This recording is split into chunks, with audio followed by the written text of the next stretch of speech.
Hello, welcome to Top of the Pops, and it seems Edmund. somewhat logical to start the proceedings with Genesis. Is there ever a more supercilious human being alive? Welcome to another Top of the Pops reaction. This is an episode dated the 6th of April, 1978. So that's 44 years ago. Trying to do some quick mental maths there. And as was often the case during much of the 70s, we're getting a top, what was it a top 30 or a top 40 countdown? I forgot. Top 30 probably. Genesis, Follow You, Follow Me, this sounds like to me. So this will be in the top 30 somewhere, given it's a track playing over the chart rundown. A lot of familiar names in this chart, like Bob Marley, I saw ABBA, Wings, Hot Chocolate are there at 12. Here we go, the top 10. And there they are, Genesis. Presumably Follow You, Follow Me at number 8.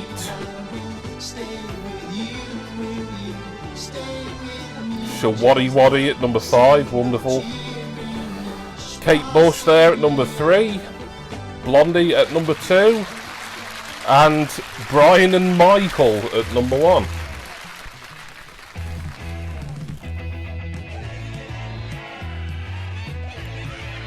So we're starting out with some sort of punky number. No graphic on the screen or anything.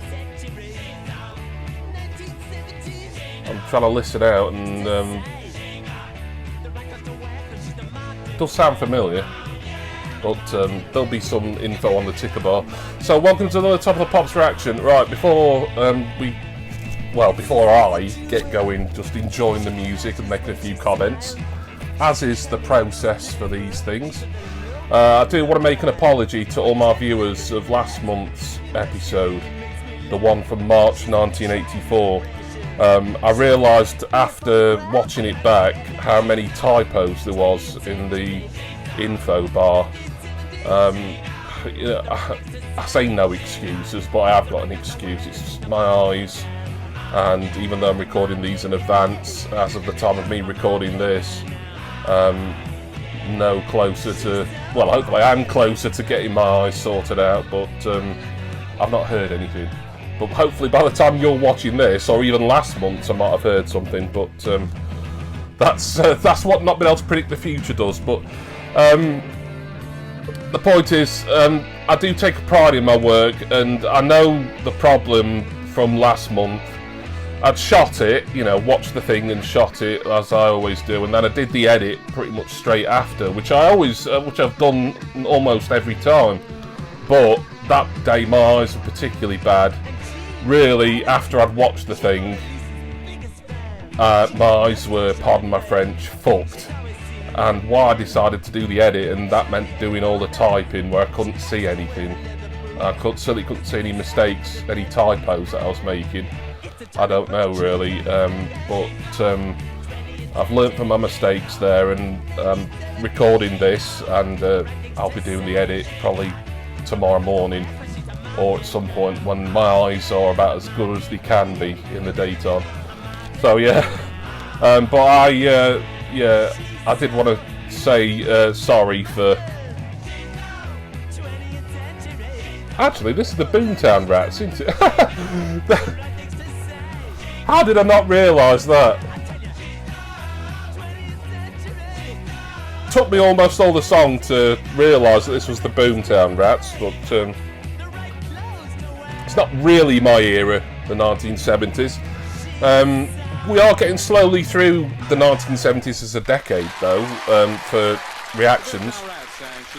She's so modern. From that, the story of 20th Century Susie to the hit 16 this week, which comes from Manhattan Transfer. And Walk In Love. Walk In Love by Manhattan Transfer. Maybell know this when it gets going. But as I say, this episode from 1978, broadcast on this date that it's going up on YouTube, but back 44 years ago. So Walk In Love, Manhattan Transfer. It's not ringing any bells so far. I suppose it's not really got going much yet. So 1978, I wasn't born at this point, believe it or not. Feel bloody old, feel like I was born in 1918 at the moment. But I'm not going to harp on about my sight problems. And I'm keeping my fingers crossed by the time this video goes out. Either something will have been done, or I'll have heard that something is going to be done imminently. But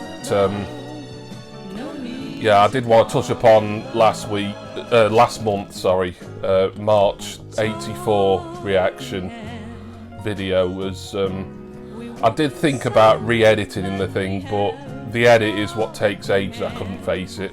I watched it. I mean, I wanted to cry pretty much. I was like, oh god. I mean, maybe I'm being hard on myself, and there wasn't as many typos as I thought. But when I watched it back, I thought, no, there's just, you know, even a couple's too many, and I know there's more than a couple.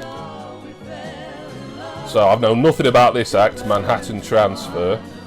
I've never heard this before. It's very middle of the road, this, isn't it? I think it's some sort of easy listening vocal band. I mean, we've just seen 4 rather middle-aged looking singers on the stage. Not that there's anything wrong with being middle-aged. I suppose she looks relatively young, the lead singer there. Maybe not. But yeah, I mean, Genesis was a nice start. I do like that song, one of my favourite Genesis singles, particularly of the 70s. Boomtown Rats, once I realised it was them, and how could I mistake Bob Geldof's distinctive vocals and scruffy stage presence. That was pretty good as well. I had heard that before, but it wasn't a Boomtown Rat song I was massively familiar with, but that was rubbish, that. 2 young people walking by the river. We came, we saw, and we fell in love, and that's Manhattan Transfer, of course. LP Pastiche is remarkably good. This week's number 12 is Hot Chocolate. This is not bad. I mean, everyone's a winner, and so it appears to be. Right, Hot Chocolate. Everyone's a winner. This is one of their bigger, more well-known hits, and they had quite a few. Hot Chocolate are one of those groups where you certainly associate maybe 1 or 2 tracks with them, but they had a lot of fairly big hits. I remember they're in a 1980s reaction that I did. Maybe it was from about 82 or something last year. And when I was doing the research for Hot Chocolate, I was surprised at the amount of, you know, top 10 hits in the UK they'd had. Of course, they would have had international success, but when I do the stats and stuff on screen, I do try and stick to mainly kind of British chart-related things. And I will mention the US charts sometimes when I think it's pertinent, and even other, you know, charts in Europe. If like someone's had a number 1 in France or Belgium or somewhere that maybe didn't hit number 1 here in the UK, but we're seeing it on TOTP. So everyone's a winner. It's an alright song, this. Some nice electric guitar in here, so it's a bit like a soul thing. Obviously Errol Brown's sort of silky soul vocals, but it's got that somewhat hard rock twinge to it over the rather, you know, soul, maybe verging on disco bass line here. But yeah, it's alright, this. Certainly improvement on Manhattan Skyline, or whatever the hell they were called. That was just rotten, that. But I hope that you'll enjoy seeing another late 70s edition of Top of the Pops with me today. As you know, I am trying to find episodes from years that are good quality, or that, you know, not too heavily edited, pre-download, blah blah blah. That I can use for this series in years that I've not seen yet, and then there is some coming up. The ones I've got planned over the next few months, there is some from years that I've already covered, but as far as I know, and I don't watch them all the way through, as you know, as far as I know, they're all fresh. There shouldn't be much, if any, repetition of stuff you might have seen in previous reactions, but there are some more familiar years coming, which is fine, you know. In I think one or two in particular, I'll be quite in my comfort zone there. When anything from the 70s, much as I like a lot of 70s music, I'm not in my comfort zone with these. I'm never sure of much information on the act. I mean, Manhattan Skyline, a perfect example. That was Hot Chocolate. Used to be a record of the week of mine, and here's Legs and Company.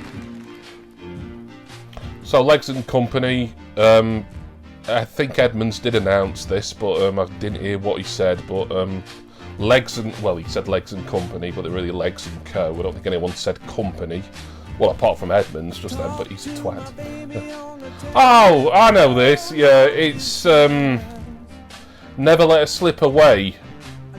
I'm actually more familiar with the cover version that came out from, it will have been Undercover, I think, around 93, 92, 93.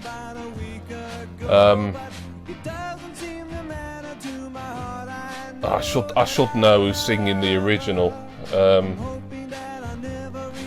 I keep wanting to say Jerry Rafferty because I saw that he was in the top 30 at the start of the show, but I don't think it is him. But it would be an easy mistake to make because Undercover, the dance pop act from the early 90s, before they had a top 10 hit with Never Let Us Slip Away, of course, they covered Jerry Rafferty's Baker Street. I mean, it'd be a bit of a coincidence if it was two Jerry Rafferty covers. I'm 99% certain it isn't, but it doesn't matter. You'll be seeing all the correct information regarding the vocalist or the group. It could be a group, of course. Down in that lovely yellow info bar that is hopefully not riddled with too many typos. I know there'll probably be some that will slip through, even if my eyes are, well, as good as they can get, but I'm certainly going to be editing this in a more at a more sensible point rather than just rushing the edit and, you know, trying to get the whole thing finished in one evening and you know, just being blind by the end of it. It's not acceptable for you as the viewer and the subscriber, and there's a lot of loyal people who watch this series every week, and I'll thank you for that, and I hope you can forgive me. Legs and Company, and would you like to hear a song all about tired camels and amusing belly dancers? I do hope so, because here's Squeeze! Alright, we've got Squeeze.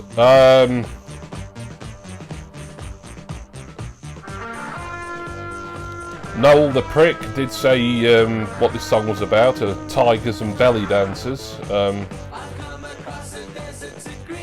Could be Up the Junction, this, maybe. I don't want to speculate because A, I could just put it down on the screen as I would anyway, and B, it might become more clear what the song's called when the chorus comes on, so...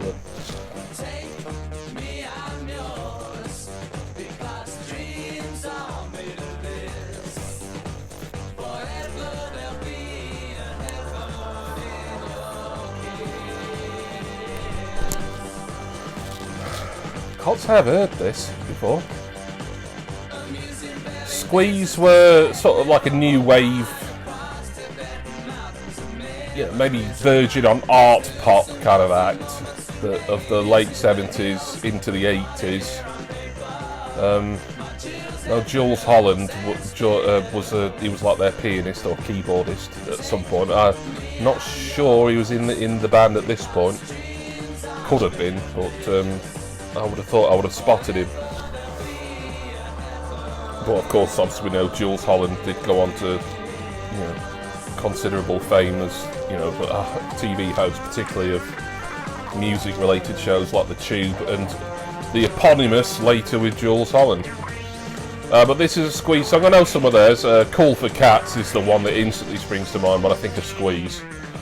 A band that... I don't know, they're a funny one really. I thought I'd like them more than I do really. They kind of, I like a lot of new wave stuff and post-punk type music, but just never really fully got into Squeeze. I I mean, this is all right. I'm quite enjoying this. I've never heard it before, to the best of my recollection, anyway.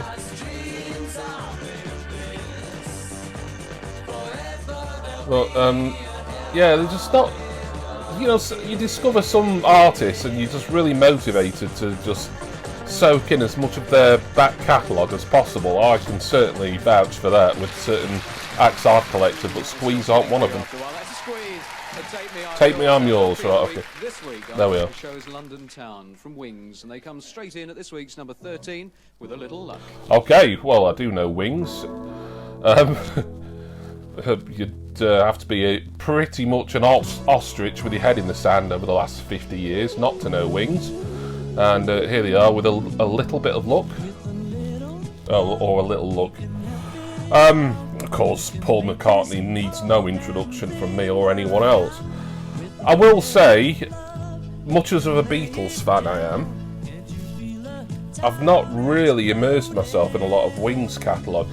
Certain Wings songs I like. Mull of Kintyre, which was that this Christmas? Or that might have been Christmas '77, maybe. But big hit, one of the biggest selling singles of the whole decade.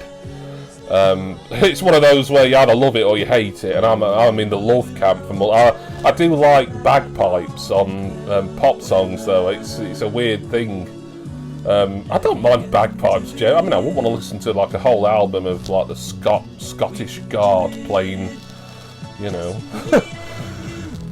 all the hits from the 1990s, mate, are the bagpipes.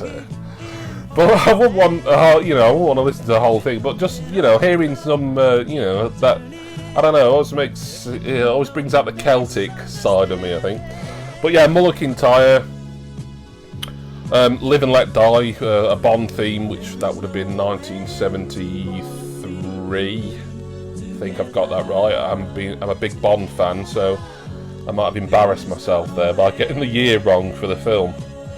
Another great Wings song, and my favourite Wings single is "Give Ireland Back to the Irish," which I don't think is many people's favourite, but you know, it resonates for me, that.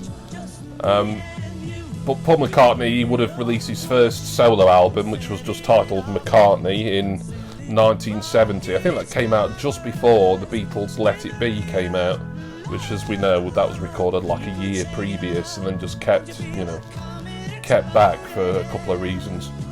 And then McCartney was, you know, he'd pretty much finished with the Beatles and he was recording his debut solo album, you know, very late '69, early 1970. I think that would have come out, you know, by the spring in 1970. And then I think he did an album called Ram, maybe the year after, 1971, or maybe even late '70, possibly. That was credited to Paul and Linda McCartney, and then he just formed another band. You know, he didn't seem. Although he was kind of, you'd look at him and the other Beatles and you'd say, yeah, he's going to have a solo career, certainly. But I don't know, maybe he wasn't comfortable with being a solo artist that soon after the Beatles broke up. So hence why he formed Wings. I don't know. But I don't think that'll won a Wings best, particularly. I think that was a bit bland, to be honest. Number 5, Shawaddy Waddy. Oh. I wonder why. Right.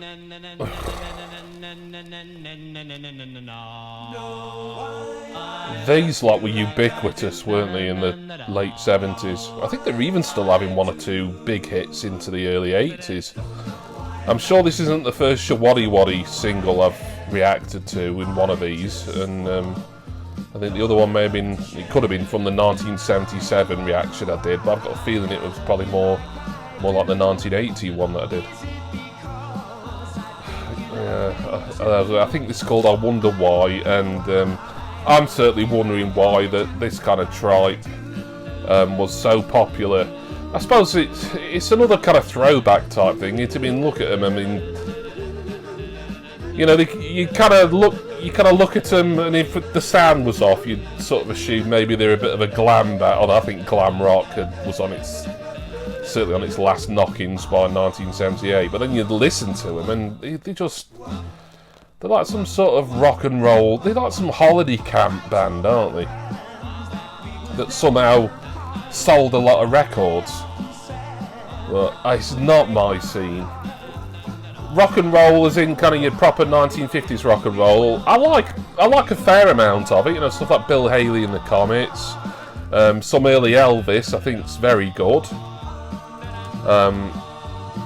You know, it's not a genre I've particularly invested into, but you know, when you kind of hear it on sort of films and documentaries and stuff, it's all right. But you know, this is like what 20 years later, and which, you know, I suppose isn't a long time really. You know, they're probably, you know, there'll be a lot of original rock and roll fans probably in the 20s in the 1950s. They'll be what in the 40s now in 1978, and they're still enjoying their youth, as it were.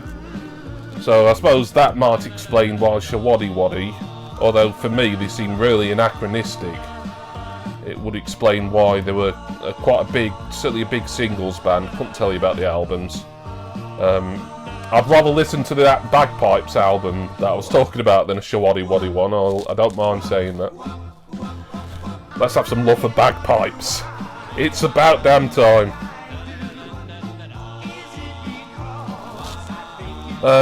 This could be a cover version. I get the feeling Shawaddy Waddy, a lot of their stuff would have been covers of old 1950s and early 60s rock and roll standards. Or maybe this is something that someone else wrote for them, or they wrote, that just happens to sound like any generic rock and roll, rockabilly kind of hit from 15, 20 years previous. But no, didn't enjoy that. There you go, Shawaddy Waddy, and I Wonder Why. And from one wonder to another wonder, Wonder Woman and the Stylistics. So the Stylistics and Wonder Woman, is this? That's what Noel Edmonds seemed to suggest the title was. The first time ever I saw you, I knew that you'd be. Stylistics, I don't know an awful lot about them, but I know they were a big vocal band. Probably have been going since the 60s, but I think certainly UK-wise, they would have had their bigger hits, such as this one, in the 70s. He's got quite a high voice, the lead singer, hasn't he? You could kind of close your eyes and maybe assume it's like a female vocalist. But I don't know, they're all kind of singing a little bit falsetto, really. I mean, you know, it's nothing unusual for a man to sing in a falsetto or a higher pitch. I mean, the Bee Gees made a bloody, you know, lifetime's career out of it, didn't they? Let's face it. Stylistics, I think the only single of theirs that I really know, I think it was Didn't I Blow Your Mind This Time? And that, I think I only know that because New Kids on the Block covered it, and I quite liked New Kids on the Block when I was a kid. And I think I'm now worried that wasn't the Stylistics, that was someone else. But if I've got that wrong, then I'll correct. But assuming that is the Stylistics, that's their one that I particularly know, and I'm not sure how well that did in the UK chart or anywhere else. But it is one that I quite like. I have heard the originals was the New Kids version, and unsurprisingly, the original is superior. This is all right. This nothing's really blown me away. I did really like Genesis, but I've always liked that single. But I don't really want to say, oh, that's been the best performance, because it was just someone at the BBC sticking a tape, you know, reel-to-reel tape on, no doubt, or maybe even a record, and playing it over the graphics for the top 30. So I don't really want to count that as a... It's not a performance, you know. I don't really want to count it as a song that features on this particularly. But it's been my favourite single on the edition. Boomtown Rats was pretty good. I'm just ashamed of myself that I didn't realise that was Geldof from the Boomtown Rats right from the bat. Yeah, it's been an unusual one, this, but A lot of the 70s ones are just all kinds of music in the chart. It's quite an eclectic mix, really. It's a hit in West Germany, it's a hit here. It's the first of 2 new ones tonight on Top of the Pops. It comes from Sheila B. Devotion. Sheila B. Devotion here. The name rings a bell. This looks like another. Is it Legs & Co again, or is it just some other dancers? I'm assuming it's Legs & Co. So obviously this was, and I've talked about this before.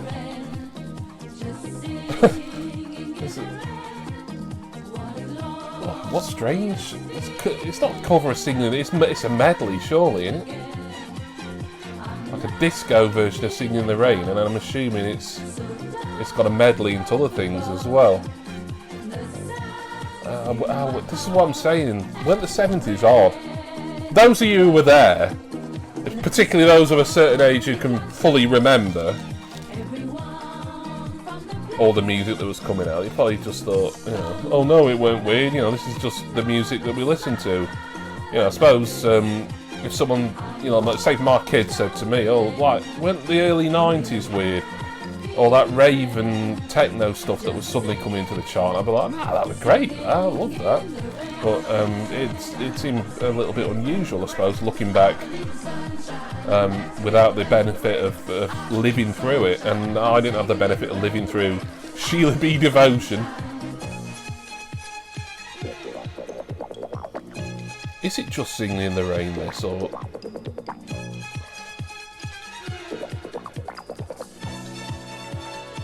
Well, yeah, obviously not a promo video. Well, there may have been a promo video made, but not available for the BBC. Promo videos really were only really got properly big in the 80s, didn't they? I think it is just Singing in the Rain, this. I don't know, I was expecting... Maybe it's because I don't really know any of the verses for Singing in the Rain. I only know the obvious, world-famous chorus. Well, yeah, I think this is just a well, not bog standard, but a disco cover of Singing in the Rain. How weird. How unusual. Well, I suppose weirder things have happened in the charts, even in, much more recent years. Bloody hell. Although I wouldn't call it weird, I'd just call it shit.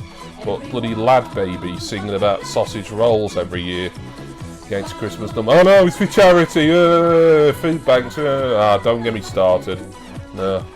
I've had arguments with people on social media, and I've really had to bite my tongue as, I try not to get into it with morons and the ignorant on social media much now, as I just don't want to lose my accounts again. Here's the other new one I was talking about. This is Andy Gibb and his Shadow Dance. Shadow Dance? Was that by Andy Gibb? Andy Gibb,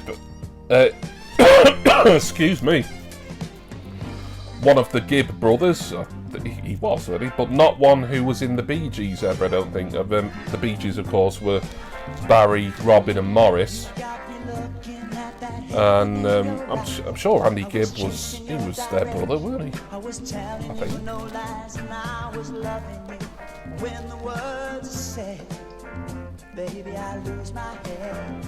So I'm saying well out of a comfort zone here today, doing this reaction. A lot on here I've never heard before. I've never heard that Sheila B. Devotion, Singing in the Rain, Manhattan Skyline, Sunset, whatever the bloody hell they were called. Even the Wings song, and I know a fair bit of Paul McCartney's post-Beatles work, but not his entire Wings output by any stretch, and that was one, and I didn't rate it particularly. Even the Boomtown Rat song, which I thought was good, probably my favourite performance on the show so far, really. Given I'm not counting Genesis in that. That wasn't one, although I'd heard it before, it wasn't one that I was able to instantly identify. And this is... Yeah, it's not been a great edition of Top of the Pops, this, for me, but it could get better. I don't know what's to come. At this point in the 1970s, and I think that carried on probably through till at least kind of 83, maybe even 84, Top of the Pops was generally a 40-minute a week broadcast on BBC One. So, you know, you're going to get an extra, probably at least an extra 2, maybe 3 songs, really, with an extra 10 minutes to play with in the, would it be Thursday or Friday night schedule. I'm not sure what day of the week Top of the Pops was typically broadcast on at this point. I know for a lot of the 1980s it was on a Thursday, and then they kind of shifted it over to Friday for reasons, I think, in the 1990s. And then by the 2000s it was, you know, just getting, you know, tossed around BBC Two, and then on a Saturday, and, you know, whenever they could find half an hour for it until it got cancelled in, what, 2006 that would have been. There you go, history of Top of the Pops for you. As only I can tell it. It's got that Gibb Brothers falsetto, hasn't he? Yeah, why was Andy Gibb never in the Bee Gees? I mean, he obviously wanted a solo career. You know, no one can criticise him for that. You know, you've got 3 other brothers. Presumably they all got on, although, you know, sibling rivalries, particularly in the music business, are well known. I mean, at the time of me recording this, Noel and Liam still haven't patched it up, the Gallaghers.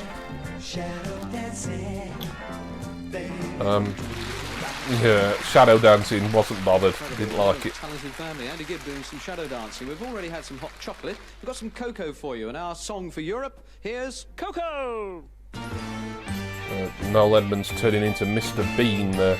Right, so this is our song for Europe, aka the UK's Eurovision entry for this year.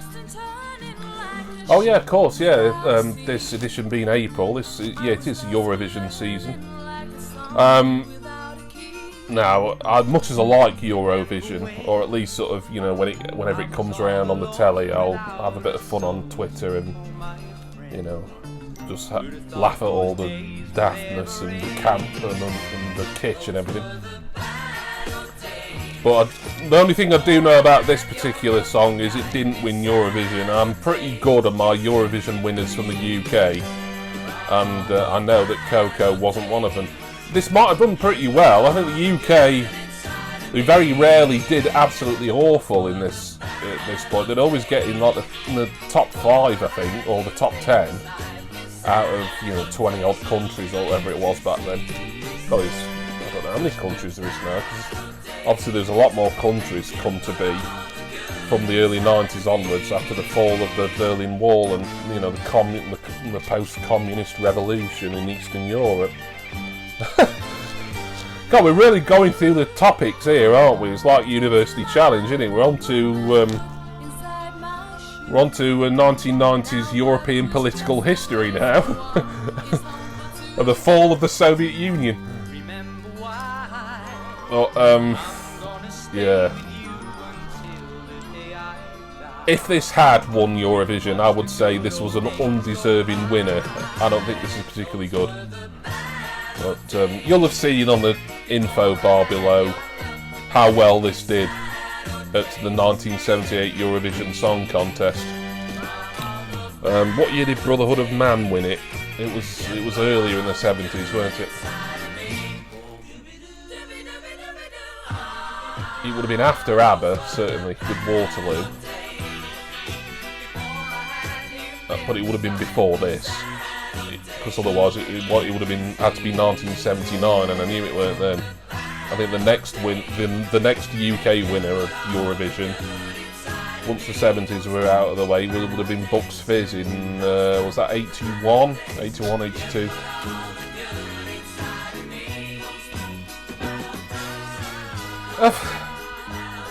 I don't know, this is growing on me a little bit. It's quite nice, but it's very throwaway, and it wouldn't have been the strongest Eurovision winner had it won, which it didn't.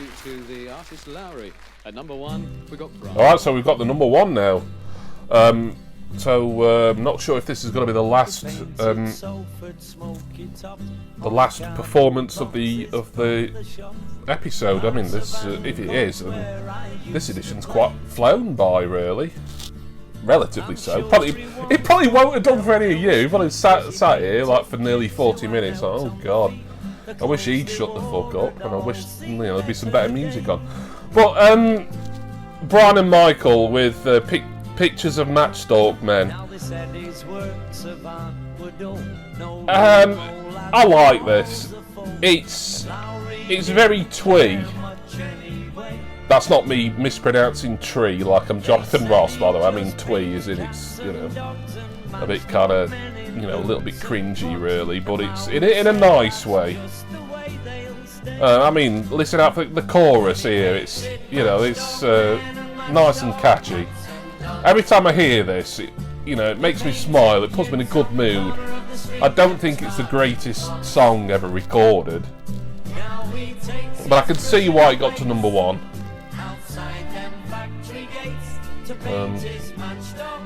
I don't rate that school. I'm assuming it's a school uniform. They just roped in some, some local school in London, probably, to do backing vocals. Or it could be the actual real backing vocals. I don't know if there was a school choir who helped out with this. I know it's just credited to Brian and Michael, but it's a song about the paintings of L.S. Lowry, which is something that I suppose you can write a song about and get a hit single from. We do get some nice images of Lowry art as well here, so that's nice that they've inserted some of his art in here. I think Lowry, I remember seeing some of his paintings over the years.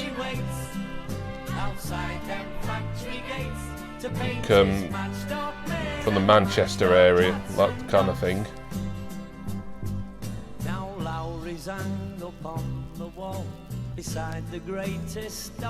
I mean, he's singing in like a kind of Manchester Lancastrian accent, and he's probably putting it on. Snow toe. I'd like to hear Liam Gallagher do this. Actually, he'd really, because he does well. He sings with a certain northern attitude. I don't know if you can say he sings in a Mancunian accent as such, like either Brian or Michael. I don't know which one is which he's doing, but I'd be quite interested to hear Liam Gallagher cover that. Maybe he has. If anyone can point me to a Liam Gallagher cover version of Pictures of Matchstalk Men, then I would enjoy that very much. Thank you very much, if it exists. Well, yeah, they're very evocative Lowry paintings, aren't they, of like grey Manchester scenes. That record was doing the most amazing oscillation, going up and down, sideways, all over the place. Finally made it to the number 1 slot. Well done, Brian and Michael. And that's it from this edition of Top Sounds like that was their first week at number 1. Oh, Oh, so we have got one more performance, but it's one that's, well, it's not a performance, it's another one that they just, like Genesis, just playing a track over some titles. This time the end credits. So that's it then. Yeah, so I'm busy. I was trying to look and see if I recognised anyone in Legs & Co there. I didn't really. I recognised the choreographer Flick Colby because I think she worked on Top of the Pops for many years. But that was it for Top of the Pops from 6th of April 1970.